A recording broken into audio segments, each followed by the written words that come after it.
പേടിക്കേണ്ട, മജീഷ്യൻ സാമ്രാജാണ് ഇന്ന് നമ്മോടൊപ്പം.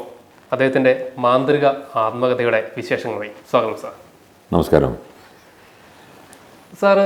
ഈ പുസ്തകത്തിൽ സാറിൻ്റെ പേര്, അതായത് സാമ്രാജ് എന്ന പേര് എങ്ങനെ വന്നു എന്നത് മുതൽ കുട്ടിക്കാലത്തെ വിശേഷങ്ങളും ഗൾഫിലെ പ്രവാസ ജീവിതവും ഉൾപ്പെടെ കാര്യങ്ങൾ പറഞ്ഞ് ഗൗരവമായ കുറേ വിഷയങ്ങൾ കൂടി പറഞ്ഞിട്ടാണ് പുസ്തകം അവസാനിപ്പിക്കുന്നത്.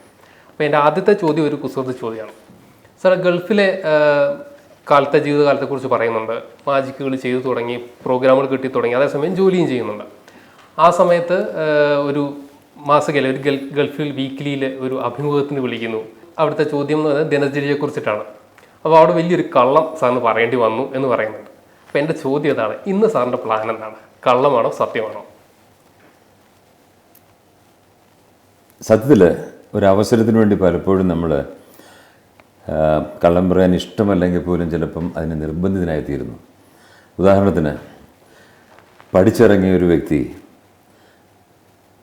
വാട്ട്സ് യുവർ എക്സ്പീരിയൻസ് എന്ന് ചോദിക്കുമ്പം എനിക്ക് എക്സ്പീരിയൻസ് ഒന്നും ഇല്ല എന്ന് പറഞ്ഞു കഴിഞ്ഞാൽ ജോലി കിട്ടത്തില്ല.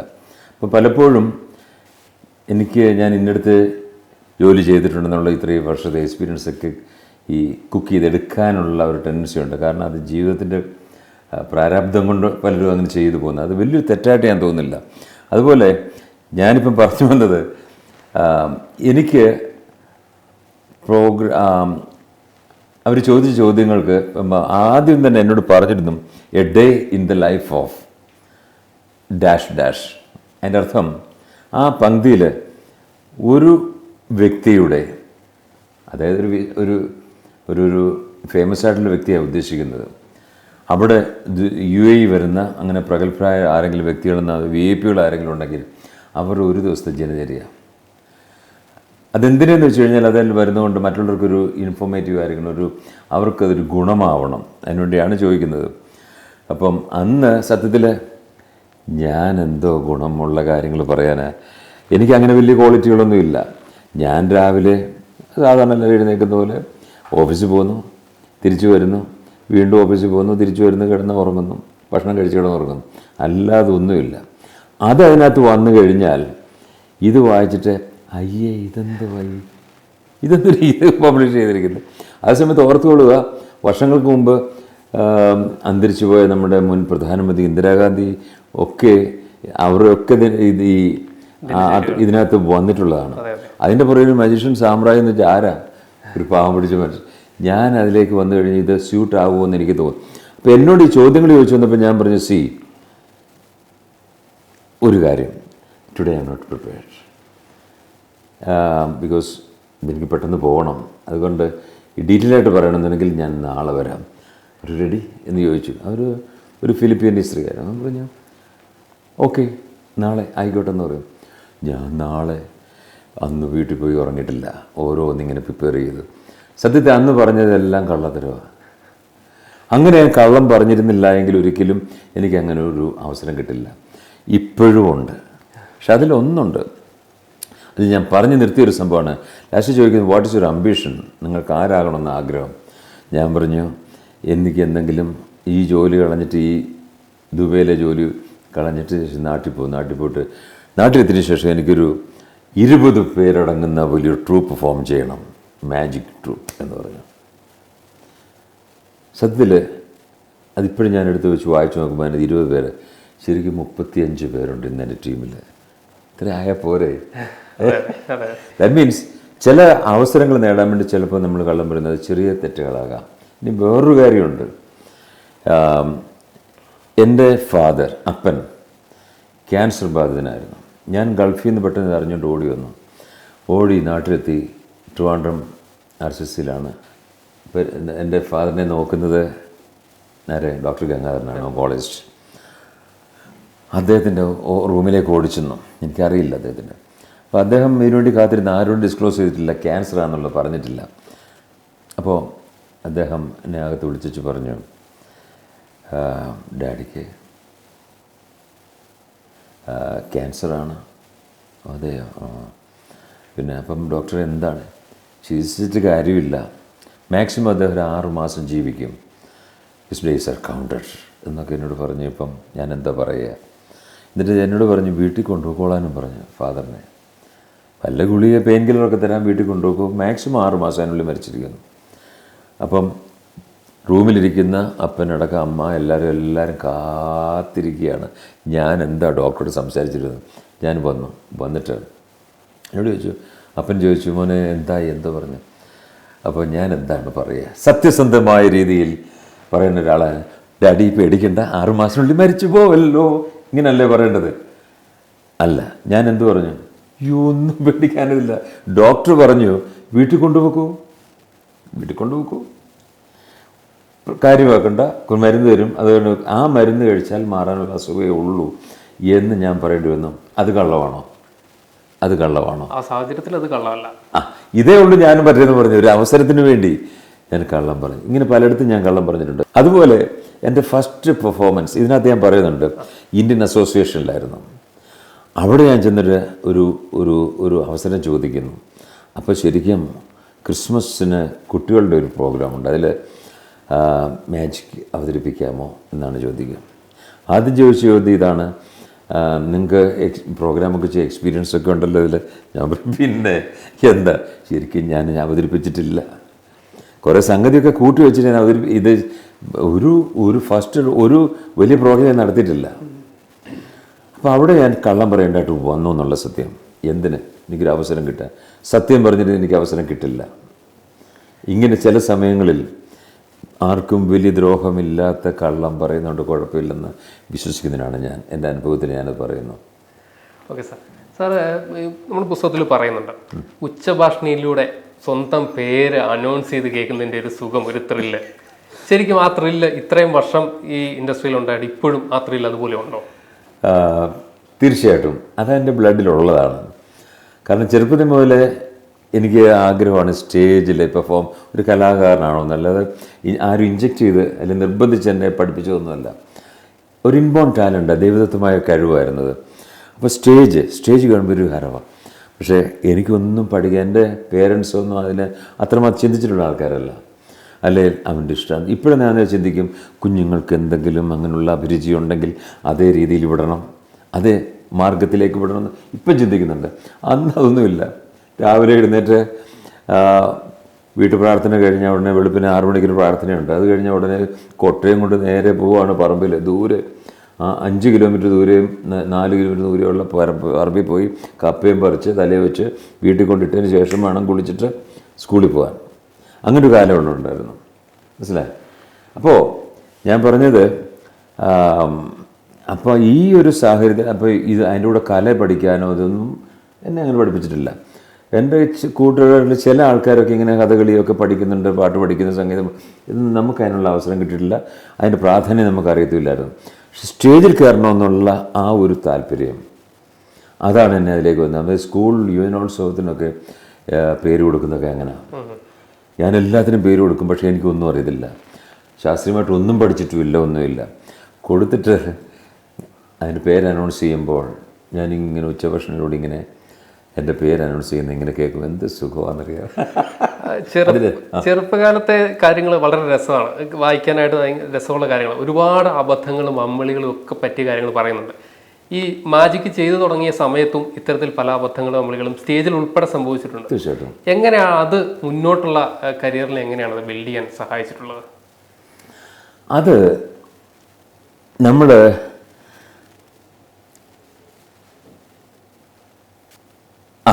ഈ അബദ്ധം മിക്കവാറും എല്ലാ സ്റ്റേജിലും സംഭവിക്കാറുണ്ട്. 3 മണിക്കൂർ 2.5 മണിക്കൂർ പ്രോഗ്രാം അവതരിപ്പിച്ച് 2-3 ആയിട്ട് എന്തായാലും പൊളിയുന്നുണ്ട്, അബദ്ധങ്ങൾ പറ്റുന്നുണ്ട്. പക്ഷെ എങ്ങനെ അത് അബദ്ധം ജനങ്ങൾക്ക് മനസ്സിലാകാത്ത രീതിയിൽ എങ്ങനെ അവതരിപ്പിച്ച് അത് ഓവർകം ചെയ്യാം, അത് ഒരു മജീഷ്യൻ്റെ കഴിവാണ്. അത് എക്സ്പീരിയൻസിലൂടെ കിട്ടുന്നത് ഇന്നും സംഭവിക്കുന്നുണ്ടെന്നുള്ള അത് അതും ഒരു പ്രത്യേക കഴിവാണ്. അങ്ങനെയുള്ളവരെ നിലനിൽക്കുന്നുള്ളതാണ്. ഈ അബദ്ധങ്ങളുടെ കാര്യം പറഞ്ഞപ്പോൾ ഈ പുസ്തകത്തിൽ തന്നെ പറയുന്നുണ്ട്, സ്റ്റേജിൽ കാണികളുടെ പെരുമാറ്റം പല സമയത്തും പല രീതിയിലായിരിക്കും. എങ്ങനെയാണ് അവരെ കൈകാര്യം ചെയ്യുന്നത്, അല്ലെങ്കിൽ അവരെ എൻഗേജ് ചെയ്യിപ്പിക്കുന്നത്, അവരെ സമാധാനിപ്പിക്കുന്നത് എന്നൊക്കെ പറയുന്നുണ്ട് പല ഘട്ടങ്ങളിലും. 35-ലധികം രാജ്യങ്ങളിൽ പലതരത്തിൽ ഷോകൾ ചെയ്തിട്ടുണ്ട്. അപ്പോൾ ഈ ഓരോ രാജ്യത്തെയും കാണികളെയും അവരുടെ ആസ്വാദന ശൈലിയും എങ്ങനെയാണ് വിലയിരുത്തുന്നത്? പലപ്പോഴും ഞാൻ ടി വിയിലൊക്കെ അത് പറഞ്ഞിട്ടുണ്ട്. നാട്ടിലാണെങ്കിൽ ഈ പ്രോത്സാഹനം കുറവാണ്, അറിയത്തില്ല അവർക്ക്, മനസ്സിലായി. കാരണം നമ്മളിപ്പോൾ ഒരു പ്രോഗ്രാം ചെയ്യുന്നു, എപ്പോഴും ക്രിറ്റിസിസം ഉണ്ട്. ഒരു ആൾക്കാർ അവർ ഒന്നുകൂടെ നന്നാകാനുണ്ടായിരുന്നു. കാരണം ഞാനിപ്പോഴും ഓർക്കുന്നു, ബിഷപ്പ് മൂർ കോളേജ്, അതായത് മാവേലിക്കര ബിഷപ്പ് മൂർ കോളേജ് ഓഡിറ്റോറിയത്തിൽ നാട്ടിൽ വന്നതിന് ശേഷം ആദ്യത്തെ പ്രോഗ്രാം അവിടെ നടന്നത്. നടന്നപ്പം അതിൽ പകുതി ടിക്കറ്റോളം ഞാനങ്ങ് വാങ്ങിച്ചു. അതൊന്നും ഈ ബുക്കിനകത്തില്ല. കാരണം സാമ്രാജ്യ ഞങ്ങളെല്ലാം പറയുന്ന ലോക പ്രശസ്ത മജീഷ്യൻ സാമ്രാജ്യ ഇതാ മാവേലിക്കര എത്തിയിരിക്കുന്നു. ഏത് ലോകം ഇത് പക്ഷേ ഞങ്ങൾക്ക് മാത്രം അവകാശപ്പെട്ടാണ് ലോകപ്രശസ്തം എന്നൊരു വാക്ക് എവിടെ ഉപയോഗിക്കാം, എല്ലാവരും ഉപയോഗിക്കുന്നുണ്ട്. അപ്പം മാവേലിക്കര ജംഗ്ഷനിലൊക്കെ ഇങ്ങനെ എഴുതി വെച്ചു. പക്ഷേ നമ്മുടെ ആൾ വരണ്ടേ, ഏത് സാമ്രാജ്യ ആരും കുറഞ്ഞു കഴിഞ്ഞപ്പോഴത്തേക്ക് ഞാൻ പറഞ്ഞു ഞാൻ റെഡിയാണ്. 500 ടിക്കറ്റ് ഞാനങ്ങ് വാങ്ങിച്ചിട്ട് നമ്മുടെ റിലേറ്റീവ്സിനൊക്കെ ഫ്രീ ആയിട്ട് കൊടുത്ത അമ്മാവ ചായ എൻ്റെ അങ്കിളിനെയും ഫ്രീ ആയിട്ട് കുടുംബമായിട്ട് കയറ്റി. പുള്ളി കൃഷിക്കാരനാണ്. ജീവിതത്തിൽ ഇതുവരെ ഒരു കലാപരിപാടി കണ്ടിട്ടില്ല, പോയിട്ടുമില്ല. ആ മനുഷ്യനെ ഞാൻ കൊണ്ടുപോയി അവിടെ മുന്നിൽ കൊണ്ടിരുത്തി ഇതെല്ലാം കാണിച്ചു. എന്നിട്ട് പ്രോഗ്രാമിന് ശേഷം ഞാൻ ഓരോരുത്തരോടും അതിൻ്റെ അഭിപ്രായം അറിയാനായിട്ട് ഞാൻ ചോദിച്ചു, അച്ഛാ എങ്ങനെയുണ്ടായിരുന്നു പ്രോഗ്രാം? ഒന്നുകൂടെ നേരെയാകാനുണ്ടായിരുന്നു. നമ്മൾ ഏത് ഭാഗത്ത് അത് മൊത്തത്തിൽ എന്ന് പറയും, ഏത് ഒന്നും മനസ്സിലായില്ല ഇല്ലെങ്കിൽ അഭിപ്രായത്തിനൊക്കെ അവർക്ക് യാതൊരു ക്ഷാമവും ഇല്ലെന്നുള്ളത്. അതിനുള്ള ബിരുദന്മാരാണ് നമ്മളെല്ലാം. അത് വേറാസ് നമ്മൾ ഫോറിൻ രാജ്യം, ഇപ്പം ഞാൻ കാനഡയിൽ പ്രോഗ്രാം അവതരിപ്പിച്ചു. അവിടെയൊക്കെ നമ്മൾ പ്രോഗ്രാം അവതരിപ്പിക്കുമ്പോൾ നാട്ടിൽ അവതരിപ്പിക്കുന്നതിൻ്റെ പകുതി എഫക്റ്റിലേ ഞാൻ ചെയ്തിട്ടുള്ളൂ. കാരണം നാട്ടിൽ 30-35 പേര് എൻ്റെ കൂടെ വർക്ക് ചെയ്യുന്നെങ്കിൽ അവിടെ ഞാൻ വെറും 6 പേരായിട്ടാണ് പോയത്. അവിടെ ചെന്നിട്ട് 15 പേരെ ട്രെയിൻ ചെയ്യിച്ചെടുത്തു. 15, 6, 21 ഓക്കെ ഏകദേശം 10-21 പേര് പോയി പെർഫോം ചെയ്തു. ഈ ഓരോ ആയിട്ടും നമ്മൾ ഇത് ചെയ്യുമ്പം അതെൻ്റെ എഫക്റ്റ് കണ്ടു, അതിൻ്റെ ആ ഭംഗി കണ്ടു. ഇവരെല്ലാം എഴുന്നേറ്റ് നിന്ന് കൈയടിക്കുക എന്നുള്ളതാണ് പറയുന്നത്. എഴുന്നേറ്റ് നിന്ന് കൈയടിക്കുക, അത് അവിടുത്തെ ഒരു സംസ്കാരമാണത്. ഞാൻ മുമ്പേ പറഞ്ഞില്ലേ. പിന്നെ ഇവിടെ നമ്മുടെ നാട്ടിലാണെങ്കിൽ ഈ പ്രോഗ്രാമൊക്കെ കണ്ടിട്ട് ഈ ഒരു കൊച്ചുകുട്ടി ഒരു പാട്ട് പാടുക, സ്റ്റേജിൽ പാട്ട് പാടുക, തെറ്റുകളൊക്കെ ഉണ്ടാകാം, എന്നാലും ഒന്ന് പ്രോത്സാഹിപ്പിക്കത്തില്ല. മസില ഇങ്ങനൊരു എഫക്റ്റിൽ ഇങ്ങനെ ഇരിക്കും. അവിടെ എല്ലാവരും എഴുന്നേറ്റ് നിന്ന് കൈയടിക്കുന്നത്. ദാറ്റ്സ് എ ഡിഫറൻസ് ബിറ്റ്വീൻ നമ്മളും അവരും തമ്മിലുള്ള വ്യത്യാസം. അതാണ് നന്നായി എന്ന് പറഞ്ഞൊരു മടി അല്ലേ, അതാണ് അംഗീകരിക്കാൻ, മറ്റുള്ളവരെ അംഗീകരിക്കാനൊരു. അന്ന് ഈ പറഞ്ഞ പോലെ അന്ന് ലോകപ്രശസ്തൻ എന്ന് ആഗ്രഹം കൊണ്ട് പറഞ്ഞതാണെങ്കിലും ഇന്ന് ലോകം മുഴുവൻ അറിയുന്നതായി മാറിയില്ലേ, അതൊരു ഭാഗ്യമായി കാണുന്നില്ലേ. പിന്നെ സാറ് ഈ പറഞ്ഞ പോലെ ഇപ്പം നമ്മൾ സാറ് ഇപ്പോൾ പറഞ്ഞു നമ്മുടെ മൊബൈൽ ഫോണുകളൊക്കെ വരുന്നതിനൊക്കെ മുമ്പുള്ള കാലത്ത് ജീവിച്ചിരുന്ന ആളാണ്, ലാൻഡ് ഫോൺ മാത്രമുള്ള കാലത്ത്, ടി വികളൊക്കെ വരുന്ന കാലത്ത്. അപ്പോൾ ഈ കാര്യങ്ങളെല്ലാം ഇന്ന് ഔട്ട്ഡേറ്റഡായി മാറിക്കൊണ്ടിരിക്കുകയാണ്. കലകളും ആ രീതിയിൽ ഔട്ട്ഡേറ്റഡ് ആവുന്നുണ്ട്. ഈ മാജിക്കിലും ഔട്ട്ഡേറ്റഡ് ആകാൻ സാധ്യതയുള്ള കാര്യങ്ങളുണ്ട്. കാരണം ആൾക്കാർക്ക് കണ്ടുപഴകിയ പല കാര്യങ്ങളും മനസ്സിലായി തുടങ്ങിയിട്ടുണ്ടാകും, ട്രിക്കുകൾ ചിലപ്പോൾ മനസ്സിലായി തുടങ്ങിയിട്ടുണ്ടാകും. അപ്പോൾ ഈ ഒരു സാഹചര്യത്തിൽ ഔട്ട്ഡേറ്റഡ് ആകാതിരിക്കാനായിട്ട് എന്തൊക്കെ മുൻകരുതലുകളാണ് സ്വീകരിക്കുന്നത്? എങ്കിലും ആൾക്കാരെ എൻഗേജ് ചെയ്ത് വീണ്ടും കാണിക്കാൻ പറ്റും. തീർച്ചയായിട്ടും അതുകൊണ്ട് മാത്രമാണ് ഇപ്പം നിലനിൽക്കുന്നത് തന്നെ. ഇന്നറിയാമല്ലോ, ഞാൻ പറയാം, ഇന്ന് കേരളത്തിൽ കുറഞ്ഞൊരു 500 മജീഷ്യൻസ് ഉണ്ട്. വിശ്വസിക്കുമോ? You believe it or not, there are not less than 500 magicians are there in Kerala. എത്ര പേര് നിങ്ങൾ അറിയുന്നുണ്ട്? ഇതിൽ പ്രഗത്ഭരായ പലരും ഉണ്ട്, കഴിവുള്ളവർ പലരും ഉണ്ട്. അവർ നിങ്ങൾ പലരും അറിയപ്പെടുന്നില്ല. അത് നമ്മുടെ നാടിൻ്റെ പ്രത്യേകതയാണ്. കഴിവുള്ളവർ മുന്നോട്ട് കൊണ്ടുവരുന്നില്ല എന്നുള്ള അതിൽ വ്യത്യസ്തനാണ് ഞാൻ. കാരണം എൻ്റെ കഴിവ് മാത്രമല്ല ഭാഗ്യം കൂടാണെന്ന് ഞാൻ വിശ്വസിക്കുന്ന ഒരാളാണ് ഞാൻ. കാരണം എന്നെക്കാട്ടിലും കഴിവുള്ള ഒത്തിരി പേര് വെളിയിൽ നിൽപ്പുണ്ട്. അല്ല അത് എനിക്ക് തോന്നുന്നത് പുസ്തകത്തിൽ പറയുന്ന പോലെ തന്നെ ഞാൻ ആരാകണം എന്നുള്ളൊരു ബോധ്യം ചെറുപ്പകാലത്തെ ഉണ്ടായിരുന്നു. അതിനുവേണ്ടിയാണ് പ്രയത്നിച്ചത്. എങ്ങനെ വ്യത്യസ്തനാകണമെന്ന് എല്ലാ നിമിഷവും ചിന്തിച്ചുകൊണ്ടിരുന്നൊരു വ്യക്തിയാണ്.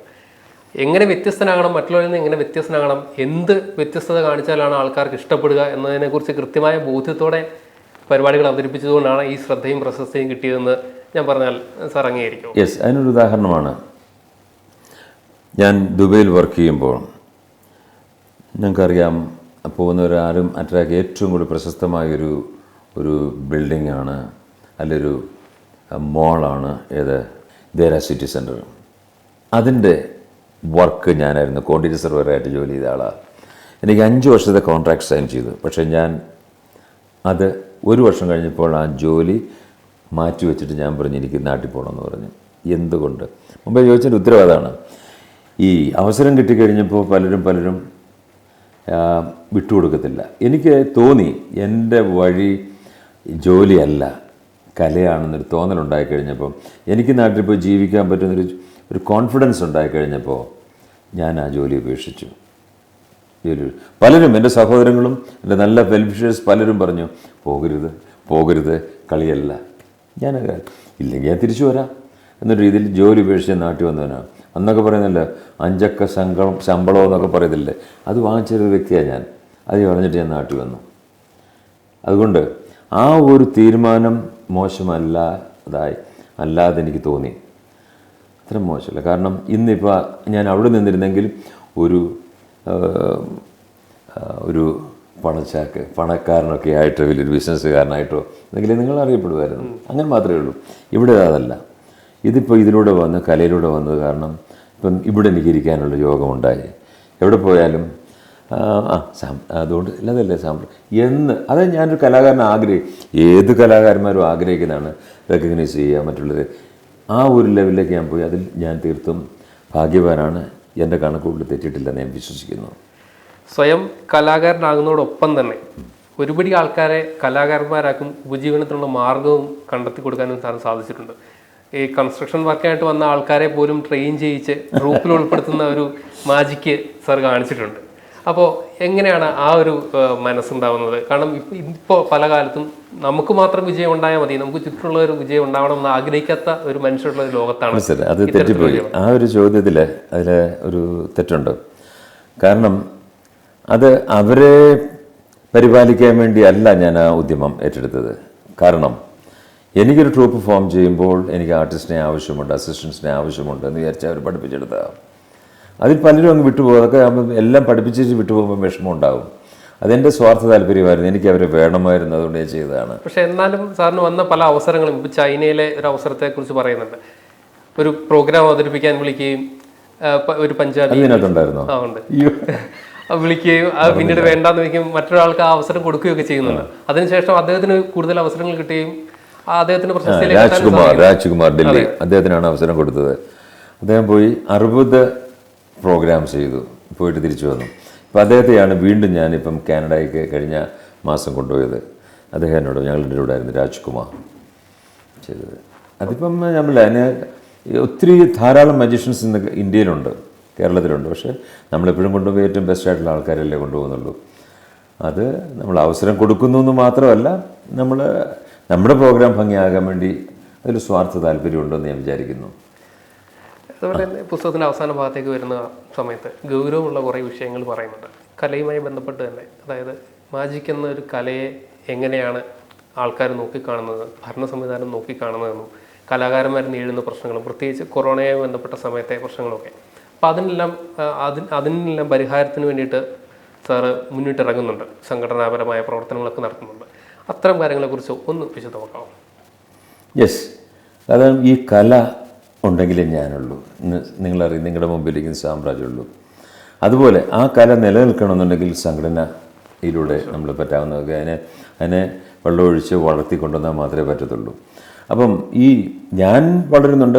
കൊറോണ സമയത്താണെങ്കിലും ഞാൻ പട്ടിണിയിലല്ലായിരുന്നു. കാരണം എനിക്ക് അല്പസ്വല്പം സാമ്പത്തിക ഭദ്രതയുള്ള ഒരു കുടുംബത്തിൽ ജനിച്ചതുകൊണ്ട് ഞാൻ പട്ടിണി കിടന്നിട്ടില്ല. പക്ഷേ ഞാൻ കാണുന്നുണ്ട് എന്നോടൊപ്പം എന്നെക്കാളിലും കഴിവുള്ള നിരവധി ആൾക്കാർ വെളിയിൽ നിന്ന് പട്ടിണി കിടക്കുന്നത് നമ്മൾ കാണുന്നുണ്ട്. അപ്പോൾ അവർക്കൊക്കെ വേണ്ടി കുറച്ച് ഞാൻ വർക്ക് ചെയ്തിട്ടുണ്ട്. അവർക്ക് വേണ്ടി കുറേ സഹായങ്ങൾ പറ്റാവുന്ന രീതിയിലൊക്കെ ഞാൻ ചെയ്തിട്ടുണ്ട് എന്നുള്ള സത്യമാണ്. പിന്നെ ഇപ്പോൾ സോഷ്യൽ മീഡിയയുടെ ഒരു കാലമാണ് മാജിക് എന്ന് പറയുന്നത്. സാർ ഇതിൽ പറയുന്നുണ്ട് മാജിക്കിൻ്റെ രഹസ്യം വെളിപ്പെടുത്തുന്നതോടുകൂടി ആ കലയും അതിൻ്റെ മൂല്യവും നശിക്കും എന്ന് പറയുന്നുണ്ട്. ഈ സോഷ്യൽ മീഡിയയിലെ കൂടി തന്നെ ഇപ്പോൾ ഒരുപാട് പേര് മാജിക്കുള്ള ട്രിക്ക് ഇന്നതാണെന്ന് റിവീൽ ചെയ്യുന്നുണ്ട്. അത്തരം പെർഫോമൻസുകൾ സ്റ്റേജിൽ എങ്ങനെ ഭയങ്കര കോൺഫിഡൻസ് ആയിട്ട് ആൾക്കാരെ വിശ്വസിക്കുന്ന രീതിയിൽ ചെയ്യാൻ ഗുണങ്ങളും ഉണ്ടാകുന്നുണ്ട്, ദോഷവും ഉണ്ടാകുന്നുണ്ട്. ഇത് കാലത്തിൻ്റെ ഒരു മാറ്റമാണ്. കാരണം ഇന്ന് വളരെ രഹസ്യമെന്ന് വെച്ചുകൊണ്ടിരിക്കുന്ന പലതും നാളെ ഒന്നും അല്ലാതായി മാറുന്നുള്ളത്. രഹസ്യമല്ലാതായി മാറുന്നത്. അതുപോലെ മാജിക്കിന് സംഭവിച്ചെന്നുള്ളതാണ്. മാജിക്കിൽ പണ്ടൊക്കെ എന്ന് വെച്ചാൽ ഞാൻ ഈ ഇറങ്ങുന്ന 20 വർഷം 25 വർഷം മുമ്പൊക്കെയാണ് ഈ ഒരു ഐറ്റമൊക്കെ നമ്മൾ അവതരിപ്പിക്കും, ഇങ്ങനെയൊക്കെ കാണും, ആൾക്കാരങ്ങ് അതിശയം കൊണ്ട് അങ്ങനെ നിൽക്കുന്നൊരു സമയം ഉണ്ടായിരുന്നു. ഇപ്പം ആ ഒരു അതിശയം, അതേ മിസ്റ്ററി ഇല്ല, കുറച്ച് നഷ്ടപ്പെട്ടിട്ടുണ്ട് അതിൻ്റെ. കാരണം അന്നൊക്കെ ചങ്ങലക്കിട്ട് പൂട്ടിക്കെട്ടി പെട്ടിയിലിട്ട് അടച്ച് കഴിയുമ്പം ഓഡീഷനിടുന്ന് പ്രത്യക്ഷപ്പെടുക എന്ന് പറഞ്ഞാൽ ചിന്തിക്കാൻ പോലും പറ്റത്തില്ല എങ്ങനെയെന്നുള്ളത്. പക്ഷെ ഇപ്പോൾ ഒരുവിധം യങ്സ്റ്റേഴ്സിന് അറിയാം ഇതെങ്ങനെ ആണ് എന്നുള്ളത്. അവർ ഗസ് ചെയ്യുന്നുണ്ട്, നേരിട്ട് കാണുന്നില്ലെങ്കിൽ പോലും അവർക്ക് മനസ്സിലാകുന്നുണ്ട്. അതുപോലെ ഇപ്പം വലിയ ഇല്യൂഷൻ ഷോ ഒരു ബോക്സിനകത്ത് അടച്ചിട്ട് വാളുകളൊക്കെ കുത്തി ഇറക്കുന്നത് എല്ലാം ചെയ്യും. അപ്പോൾ പണ്ടൊക്കെ ആയിരുന്നേ അമ്മേ മഹാമായേ അയ്യോ ഇതെന്തോ കാണിക്കുന്ന ഈശ്വരാ രക്ഷിക്കണേ എന്നൊക്കെ പറഞ്ഞ് അമ്മമാരൊക്കെ ഇങ്ങനെ ഇരിക്കും. കാരണം എത്ര വാളുകളാണ് കുത്തിക്കയറ്റുന്നത്. അതിനകത്ത് ഞാനിപ്പം ചെയ്യുന്നൊരായിട്ടുണ്ട്. ഒരു പെൺകുട്ടി ഒരു പെട്ടിക്കകത്തിട്ട് 18 വാളുകൾ ഇടിച്ച് കയറ്റും. അതിനകത്ത് എന്നിട്ട് പന്തങ്ങൾ, തീപ്പന്തങ്ങൾ ഇടും. ഇവിടെ തുറന്നു നോക്കുക 2 പെൺകുട്ടി, 2 പേരും ഇല്ല അതിനകത്ത്. പിന്നെ തിരിച്ചു വരും. ഇതൊക്കെ അതൊരു മാച്ച്. പക്ഷേ അതിൽ ഞാൻ പറയുന്നത് ഇന്ന് ഇതൊക്കെ കാണിച്ചെന്ന് പറഞ്ഞാലും ഒരു ആൾക്കാർ അവർക്കൊരു തോന്നുന്നു രണ്ടാമതൊരു ചിന്ത, ഇതിലെന്തിരിക്കുന്നു, ഇതിലെന്തെങ്കിലും കുട്ടൻസ് കാണും അതിൻ്റെ പുറകിൽ, അല്ലെ അതിൻ്റെ പുറകിൽ, അല്ല ഇതെന്താ ഇതിങ്ങനെ. അവർക്കൊരിക്കലും ഒരു ദിവ്യാത്ഭുത ശക്തിയാണെന്നൊരു തോന്നലില്ല. സാധാരണ ആ കാലം മാറി. കാരണം നമ്മൾ ആദ്യം തന്നെ ഞാൻ എന്നെപ്പോലുള്ള മജീഷ്യൻസ് വരുമ്പം പറയുന്നൊരു കാര്യമുണ്ട്, we don't have any super natural power. ഞങ്ങൾക്കൊരു മാജിക് ഇങ്ങനൊരു പവർ ഇല്ല എന്ന് പറയുന്നുണ്ട്. അപ്പോൾ പിന്നെ പ്രശ്നമില്ലല്ലോ. പക്ഷേ നേരത്തെ ഉള്ളവർ അങ്ങനെയല്ല. നമുക്ക് ഇതൊക്കെ പറഞ്ഞെന്ന് പറഞ്ഞാൽ ഇപ്പോഴും പ്രോഗ്രാം കണ്ടിരുന്ന പലരും വിചാരിക്കുന്നുണ്ട് ഇത് അങ്ങനെയൊക്കെ പറഞ്ഞെന്ന് പറഞ്ഞാലും സൂപ്പർ നാച്ചുറൽ പവറുണ്ട്. അല്ലെന്നുണ്ട് സാമ്രാജ്യം ഇങ്ങനൊന്ന് കാണിക്കുമ്പോൾ എങ്ങനെ പെൺകുട്ടിയ നിമിഷനേരം കൊണ്ട് അപ്രത്യക്ഷമാകുന്നു, പുകയായി മാറുന്നു എന്നൊക്കെയുള്ള ചിന്തയുണ്ടേ. അത് നമ്മുടെ പ്രോഗ്രാമിൻ്റെ പ്രത്യേകതയാണത്. മനസ്സിലായി. ദിവ്യശക്തികൾ പഠിപ്പിച്ചു തരണമെന്ന് പറഞ്ഞ് ചിലരെ വിളിച്ച കാര്യത്തെക്കുറിച്ചും പുസ്തകത്തിൽ പറയുന്നുണ്ട്. സാധാരണ ആ ഒരു എത്തിക്കൽ ബാക്ക്ഗ്രൗണ്ട്, അതായത് ധാർമ്മികത എന്നുള്ളത് കൃത്യമായ മനസ്സിൽ ബോധ്യമുണ്ട്. എന്ത് ചെയ്യണം, എന്ത് ചെയ്യണ്ട, എന്ത് ചെയ്താൽ സമൂഹത്തിന് ഗുണം ചെയ്യും, ദോഷം ചെയ്യും. ഒരു കലയാവുമ്പോൾ അതും കൂടെ പാലിച്ച് തന്നെയാണ് മാജിക്കാണെങ്കിൽ ചെയ്തുകൊണ്ടിരിക്കുന്നത്. അതായത് ഏത് സന്ദർഭത്തിൽ എങ്ങനെ പെരുമാറണം എന്ന് കൃത്യമായിട്ട് അറിയാം. ആ ഒരു ധാരണ കിട്ടിയത് കുടുംബത്തിൽ നിന്നാണ് എന്ന് ഞാൻ വിശ്വസിക്കുന്നു. അതിലൊന്ന് ഈ മാജിക് എന്ന കലയിലൂടെയാണ് ഞാൻ വളർന്നത്, അറിയപ്പെടുന്നത്. ഇപ്പം ഞാൻ ജീവിക്കുന്ന എൻ്റെ കുഞ്ഞുങ്ങളും ഭാര്യയും ഒക്കെ ജീവിക്കുന്നത് ഇതിൽ നിന്ന് കിട്ടുന്ന ഇൻകം കൊണ്ടാണ്. അപ്പോൾ അതിനോട് നമ്മൾ നീതി പുലർത്തിയിരിക്കും, അതിനെ വഞ്ചിക്കത്തില്ല. അതുകൊണ്ട് ഈ അനാവശ്യമായിട്ട് സ്വാർത്ഥ താല്പര്യങ്ങൾക്ക് വേണ്ടി മാജിക്കിൻ്റെ രഹസ്യങ്ങൾ മറ്റുള്ളവരെ വിളിച്ചറിയിച്ച് ഇതിന് ഈ പാവനത്വം ഇല്ലാതാക്കാൻ ഞാൻ ശ്രമിക്കുന്നില്ല. ഞാൻ മാക്സിമം ശ്രമിക്കുന്നുണ്ട്. കാരണം ചുമ്മാ ചിലർ പ്രോഗ്രാം കണ്ടിരുന്ന പലരും വന്നിട്ടിരിക്കും, അതെ അതെങ്ങനെ അതിൻ്റെ രഹസ്യം ഇതിങ്ങനെ ഞാൻ പറഞ്ഞു അത് നമുക്ക് പറയാം. യെസ്, അങ്ങനെ നമ്മൾ നിർത്തിയേക്കും. ഒരു ഉദാഹരണം പറയാം. ഞാൻ തിരുവല്ലയിലൊരു പ്രോഗ്രാം അവതരിപ്പിച്ചിട്ട് വെളിയിലോട്ട് വരുന്നു. ഞാൻ വളരെ ക്ഷീണിതനായിട്ട് ഗ്രീൻ റൂമിൽ ഇരുന്ന് അങ്ങനെ റെസ്റ്റ് എടുക്കുമ്പോൾ പെട്ടെന്ന് ഒരാൾ മാനേജർ എന്ന് പറഞ്ഞു, ഒരാൾ അവിടെ വന്നിട്ടുണ്ട് മാജിക് പഠിക്കണം എന്നൊക്കെ പറഞ്ഞൊരു ആരാ. ഞാൻ പറഞ്ഞു ആരാ, വിളിക്കാൻ പറഞ്ഞു. വിളിച്ചു, മാറ്റി നിർത്തി. ചോദിച്ചപ്പോൾ എന്താ, അദ്ദേഹത്തിന് മാജിക് പഠിക്കണം, പൈസ ഒരു പ്രശ്നമല്ല. ഞാൻ പറയും പൈസയുടെ അല്ല, നിങ്ങൾക്കിത് ചെയ്യാനുള്ള കഴിവുണ്ടോ? പിന്നെ അതൊക്കെ ഉണ്ടാവുമല്ലോ. പക്ഷേ എന്നാൽ ഞാൻ പറയും നിങ്ങൾ അതുപോലെ താല്പര്യമാണെങ്കിൽ ഇതിനെ ഒരു 6 മാസത്തെ കോഴ്സൊക്കെയാണ്. അയ്യോ അതൊന്നിനൊന്നും എനിക്ക് സമയമില്ല. നിങ്ങൾ ലാസ്റ്റ് 1-2 ഐറ്റത്തിൻ്റെ ആ വലിയ ഐറ്റംസ് ഇല്ല, അതിൻ്റെയൊക്കെ രഹസ്യം എന്ന് പറഞ്ഞാൽ മാത്രം മതി എന്നാണ് പറഞ്ഞു. ഞാൻ പറഞ്ഞു അത് നടക്കത്തില്ല. അല്ല ലക്ഷങ്ങൾ തരാം, എത്ര വേണം തരാം, പൈസ തരാം, പൈസ ആണെങ്കിൽ പൈസ തരാമെന്ന് പറഞ്ഞു. ഞാൻ പറഞ്ഞു അത് പോസിബിൾ അല്ല എന്ന് പറഞ്ഞു. നല്ല രസമില്ലാതെ അവിടെ നിന്ന് പുള്ളി പോയി. കാരണം അദ്ദേഹത്തെ ഞാനിത് പഠിപ്പിച്ചിരുന്നെങ്കിൽ, ജസ്റ്റ് ഒന്ന് ചിന്തിക്കുക, പഠിപ്പിച്ചിരുന്നെങ്കിൽ ഈ രഹസ്യങ്ങൾ കൈമാറിയെങ്കിൽ അദ്ദേഹം ഒരിക്കലൊരു മജിഷ്യനാകാൻ പോകുന്നില്ല. ഉണ്ടോ? അദ്ദേഹം ഒരു പക്ക ബിസിനസ്സുകാരനാണ് അല്ലേ? അദ്ദേഹം ഒരിക്കലും മജിഷ്യനാവില്ല. പിന്നെ എന്തിനു പഠിക്കുന്നു? അതൊരു കൗതുകം കൊണ്ട് മാത്രം അവർ ചോദിക്കുന്നതാണ്. ആ കൗതുകത്തിന് ഞാനിത് കുറച്ച് പൈസ വല്ലോ അദ്ദേഹത്തിൻ്റെ കൈപ്പറ്റിയിട്ട് ഫീസും വാങ്ങിച്ചിട്ട് ഇത് പഠിപ്പിച്ചെങ്കിൽ അദ്ദേഹം ഒരുപക്ഷെ അദ്ദേഹത്തിൻ്റെ കൂട്ടുകാരോട് ഒത്തിരിക്കുമ്പോൾ അദ്ദേഹത്തിൻ്റെ രഹസ്യങ്ങൾ കൈമാറുകയും അല്ലെങ്കിൽ അത് കാണിച്ചു കൊടുക്കുകയും ചെയ്ത് ഈ മാജിക് എന്ന കലയെ സത്യം പറഞ്ഞാൽ അതിൻ്റെ പാവനത്വം ഇല്ലാതാക്കും. അതുകൊണ്ട് ഞാൻ പറയും സോറി, ആ പൈസ എനിക്ക് വേണ്ട എന്ന് പറഞ്ഞു വിട്ടു. ഇത് ചില എത്തിക്സ് ഇതിനകത്തുണ്ട്. അങ്ങനെ ഉള്ളത് കൊണ്ടാണ് എനിക്ക് എന്തോ അതുകൊണ്ടൊക്കെയാണ് നമ്മൾ വളരുന്നതും. കലോത്സവത്തെക്കുറിച്ച് പറയുമ്പോഴും അത് പറയുന്നുണ്ട്. കലോത്സവത്തിൽ ഒരു ഇനമായിട്ട് മാജിക്ക് വരുന്നതിൻ്റെ പ്രശ്നങ്ങളെ ശരിക്കും അങ്ങനെ ഒരു കലോത്സവത്തിൽ അവതരിപ്പിക്കുന്നത് കൊണ്ട് അത് റിവീലാകും എന്ന് തോന്നുന്നുണ്ടോ ട്രിക്കുകളൊക്കെ? ഒരു മറു ഗ്രൂപ്പ്, ഏതോ ഒരു മാജിഷ്യൻ അല്ലെ മാജിക് ഗ്രൂപ്പ്, അവരാണിത് തുടങ്ങി വെച്ചത്. എന്തുകൊണ്ട് സ്കൂൾ, യൂണിവേഴ്സിറ്റി, പാട്ട്, ഡാൻസ് പോലെ തന്നെ മാജിക്കിനെ ഒരു എന്താണ് അതിലൊരു ഐറ്റം ആക്കിക്കൂടാ എന്നൊരു ചിന്ത ഉണ്ടായി. പക്ഷേ അതിൻ്റെ പിറകെ ബിസിനസ് ഉണ്ടായിരുന്നു. ഒന്ന് ജസ്റ്റ് ഇമാജിൻ, ഇപ്പം തന്നെ ഡാൻസ് പ്രോഗ്രാമാണ് ഈ സ്കൂൾ യൂണിവേഴ്സിറ്റി. എന്തും നമ്മൾ അറിയുന്നില്ലെന്ന് മാത്രമേ ഉള്ളൂ. ഡാൻസ് പഠിച്ചവർ ഓരോ നിവൃത്തികെട്ട വീട്ടിലെ ആണെങ്കിൽ പോലും ഇവരതിൻ്റെ ഡ്രസ്സൊക്കെ എടുക്കുക, കോഴ്സ് എടുക്കണം, അതെല്ലാം ഇതിനൊക്കെ എത്ര ചിലവാണെന്ന് നോക്കിയാൽ. അതുപോലെ മാജിക്ക് കൂടുതൽ കളർഫുൾ ആകണമെങ്കിൽ അതുപോലെ പ്രോപ്സ്, അതിൻ്റെ വലിയ ഐറ്റംസ് ഒക്കെ ഉണ്ടാക്കണം. It's expensive ആർട്ടാണ്. ഓക്കെ, അപ്പോൾ ഇത് ഇത്ര ത്രൂ ഔട്ട് കേരളത്തിലെ എല്ലാ ഡിസ്ട്രിക്റ്റിലും ഇതെല്ലാം വരും. എത്ര കുട്ടികൾ മാജിക് പഠിക്കും? മാജിക് എന്ന് പറഞ്ഞാൽ ഈ ചില ഐറ്റംസൊക്കെ ഉണ്ടെങ്കിൽ വളരെ സിമ്പിളാണ്, പക്ഷേ പ്രാക്ടീസ് ഉണ്ടെങ്കിൽ മാത്രമേ ശോഭിക്കത്തുള്ളൂ എന്നുള്ള സത്യം. അപ്പോൾ ഇത് ഈ മാർക്ക് കിട്ടാൻ വേണ്ടി ഇവരെന്ത് ചെയ്യും? അവിടുന്ന് ഇവിടുന്ന് ഈ സാധനങ്ങളൊക്കെ വാങ്ങിച്ച് അതും ചെയ്തും ആവുന്ന ഇതെല്ലാം പ്രാക്ടീസ് ചെയ്യുമ്പോഴൊന്ന് ആലോചിച്ച് നോക്കി. വീട്ടിലെ ആൾക്കാർ, അച്ഛനും അമ്മയും ആദ്യം കാണും. അവരുടെ മുമ്പിൽ ചെല്ലേ കൊച്ചുകുട്ടികൾ പഠിക്കത്തുള്ളൂ ഇതെല്ലാം. പിന്നെ അയലത്തുകാർ കാണും, കൂട്ടുകാരെല്ലാം കാണും. അതുവരെ ഭയങ്കര രഹസ്യമായിട്ട് ഞങ്ങൾ വെച്ചുകൊണ്ടിരുന്ന സാധനങ്ങളൊക്കെ ഈ അയലത്തുകാരും നാട്ടുകാരിട്ട് കളിക്കുന്നത്. അതിനുശേഷം ഈ പ്രോഗ്രാമിന്, അതായത് കോമ്പറ്റീഷൻ ഫീൽഡ്, ആ സ്റ്റേജിലേക്ക് വരുമ്പം അതിൻ്റെ സൈഡിൽ എന്തൊക്കെയാണ് കാണുന്നത്? കട്ടൻ വലിക്കുന്നവരുണ്ട്, മൈക്ക് ഓപ്പറേറ്റേഴ്സ് ഉണ്ട്, ജഡ്ജസ് ഉണ്ട്, ടീച്ചേഴ്സ് ഉണ്ട്. ഇവരൊക്കെ മുമ്പിൽ വെച്ച് കൊച്ചുകുട്ടികളൊക്കെ ഈ മാജിക് അവതരിപ്പിക്കാൻ പലപ്പോഴും അബദ്ധങ്ങൾ വരും. അതുപോലെ ഈ സീനിയേഴ്സിന് പോലും അബദ്ധങ്ങൾ പറ്റുന്ന ഈ സമയത്ത് ഒരു കൊച്ചുകുട്ടിയെ ഒരു 2-3 ദിവസം കൊണ്ട് പഠിപ്പിച്ചിട്ട് മാർക്ക് കിട്ടാൻ വേണ്ടി ഈ മാജിക്ക് എന്ന സംഭവം പഠിപ്പിച്ച് അതിനകത്ത് തീർച്ചയായിട്ടും തെറ്റുകളൊക്കെ ഉണ്ടാകും. ഒരു തെറ്റ് എന്ന് പറയുമ്പോൾ മാജിക്കിൽ ഇപ്പം ഈ ഒരു ഡാൻസ് നൃത്തത്തിനിടയ്ക്ക് ഒരു തെറ്റ് പറ്റിയാൽ മാർക്ക് ഇച്ചിരി കുറയും. തെറ്റ് പറ്റിയിട്ടുണ്ട് ഇച്ചിരി മാർക്ക് കുറയും. എന്നാൽ മാജിക്കിലൊരു തെറ്റ് പറ്റിയാലോ പിന്നെ ആ മാജിക്ക് എവിടെയും കാണിക്കാൻ പറ്റില്ല. പിന്നെ എടുത്ത് കാണിക്കാൻ അതിൻ്റെ രഹസ്യം പൊളിഞ്ഞു അല്ലേ? ആ രഹസ്യം പൊളിയുന്നതാണല്ലോ മാർക്ക് തെറ്റ്, അതിൻ്റെ അബദ്ധം എന്ന് പറയുന്നത്. ഇപ്പം പ്രാവ് വരുന്നു, എന്ത് മനോഹരമായൊരു സംഭവമാണ്. നമ്മൾ തൂവാല എടുത്തിട്ട് ഇങ്ങനെ കാണിച്ച് പ്രാവ് വന്നു. ഈ പ്രാവ് ഇതൊരു കൊച്ചുകുട്ടി കാണിച്ചാൽ എങ്ങനെ ഇരിക്കും? ദിവ്യാത്ഭുതമൊന്നുമല്ല, ഒരു കൊച്ചുകുട്ടി കാണിച്ചാൽ എങ്ങനെ ഇരിക്കും? അതിലൊരു അബദ്ധം പറ്റുന്നു. അത് എവിടുന്ന് വരുന്നു, എന്തൊക്കെയാണത് നമ്മൾ മറ്റുള്ളവരെ വിളിച്ചറിയിക്കുകയാണ് ചെയ്യുന്നത്. കണ്ടു കഴിഞ്ഞാൽ പിന്നെ രണ്ടാമതൊന്നുകൂടെ നോക്കത്തില്ല.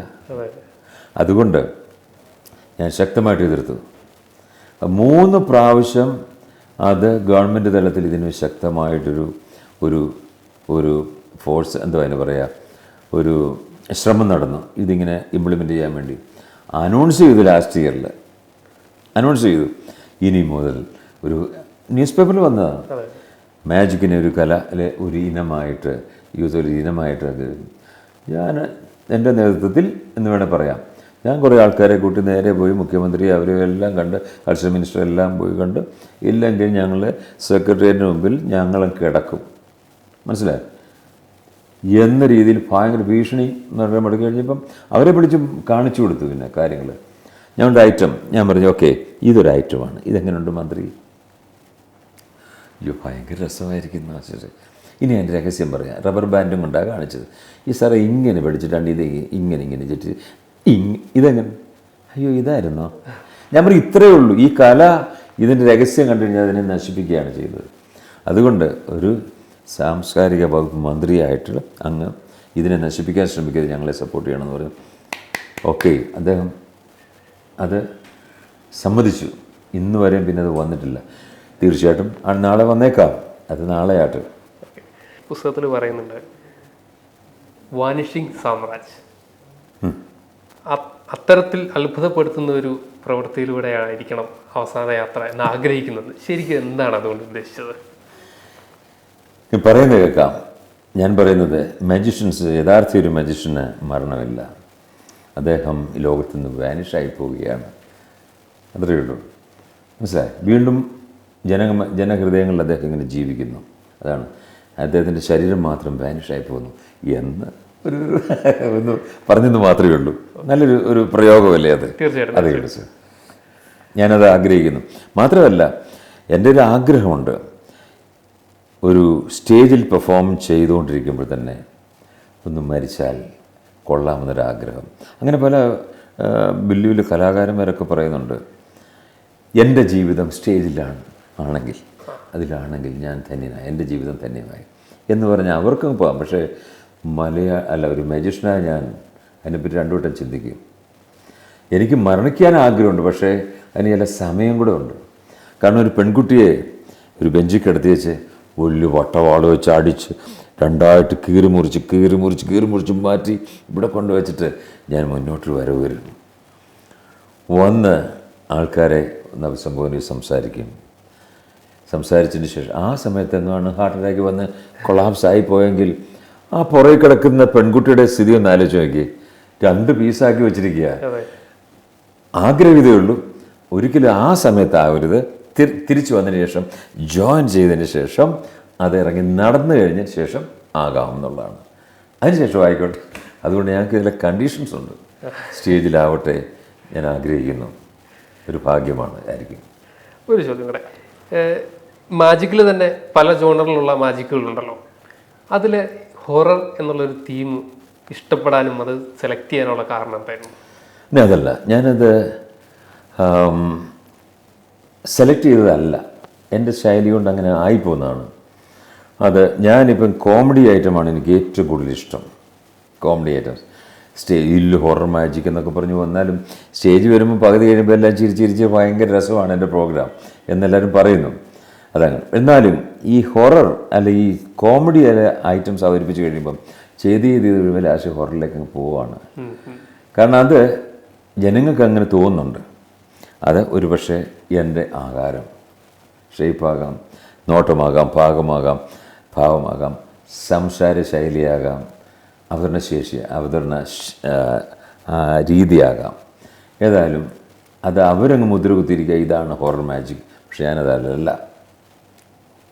പക്ഷെ അതിലാണ് എനിക്ക് ഇൻ്റർനാഷണൽ അവാർഡ് മെർലിൻ അവാർഡ് കിട്ടിയിരിക്കുന്നത് ഫോർ സ്കെയറി മാജിക്. ഞാനെന്ത് ചെയ്യാനാ പറ. In that way also I am happy. പിന്നെ പലരും എന്നോട് പറഞ്ഞിട്ടുണ്ട്, ഈ ഹൊറർ സ്റ്റൈലൊക്കെ മാറ്റണം, ഞങ്ങളുടെ കുഞ്ഞുങ്ങളെയും കൊണ്ടൊക്കെ എങ്ങനെ ഒരു ശരിക്കും തുടക്കം തന്നെ അങ്ങോട്ട് ഒരു ബോക്സ് പൊട്ടിച്ചൊക്കെ ഒരു ശവപ്പെട്ടി പൊട്ടിച്ചൊക്കെ ആ സാമ്രാജ്യ രംഗത്ത് വരുന്നത്. ഈ സമയത്ത് തന്നെ ഒരു 5-8 ഫാമിലിയെങ്കിലും കുഞ്ഞുങ്ങളെ കൊണ്ട് വെളിയിൽ പോകുന്ന കാണാം. കരച്ചിലും പോലും. എന്ത് ചെയ്യാൻ, നമ്മുടെ സ്റ്റൈൽ അങ്ങനെ ആയിപ്പോയി. പക്ഷെ അതിനിടവരുത്താതെ സാമ്രാജ്യം മറ്റുള്ളവരൊക്കെ ചിരിച്ച് കളിച്ച് ഡാൻസ് ചെയ്തുകൊണ്ട് വരുന്ന പോലൊക്കെ വന്നാലെന്ത് എന്ന് ചോദിക്കുന്നുണ്ട്. പക്ഷേ എനിക്കത് പറ്റുന്നില്ല. കാരണം അതാണ് എൻ്റെ സ്റ്റൈൽ. അന്ന് അത് പലരും എന്നോട് ഉപദേശിച്ചിട്ടുണ്ട്. അതുകൊണ്ട് ആ ശൈലി ഉപേക്ഷിക്കണമെന്ന് പറയുന്നുണ്ട്. ഞാൻ പറഞ്ഞില്ല. പക്ഷേ ആ ശൈലി കൊണ്ട് മാത്രമാണ് എനിക്ക് ഇൻ്റർനാഷണൽ അവാർഡ് എന്നെ തിരികെ എത്തിയത്.